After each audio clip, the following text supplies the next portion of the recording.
Good evening friends. आज आपण बनवणार आहोत वर्कआउट नंतर घेतला जाणारा प्रोटीन शेक. तर त्यासाठी मी घेत आहे शेकर, प्रोटीन पावडर, फॉर्म्युला 1 आणि शेकमेट.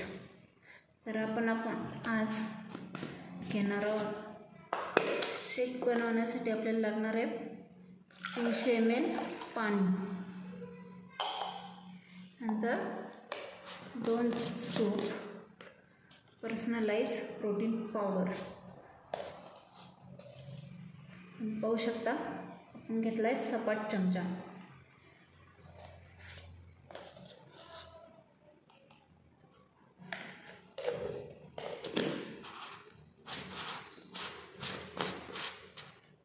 त्यानंतर मी इथे घेत आहे शेकमेट. शेकमेट आपल्याला घ्यायचं आहे 1 स्कूप.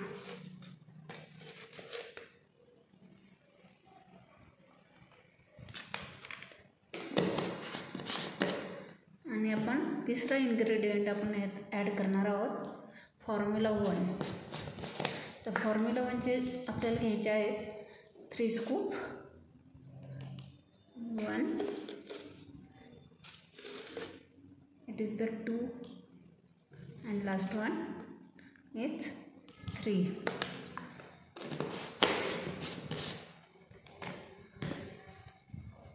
आणि आपल्याला शेक हा आता बनवून घ्यायचा आहे. तर मी शेक बनवण्यासाठी यूज करते शेकर. तुमच्याकडे शेकर जर नसेल तर तुम्ही मिक्सरच्या साहाय्याने तयार करू शकता.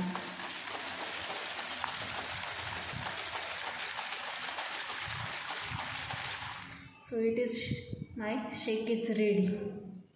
Thank you so much.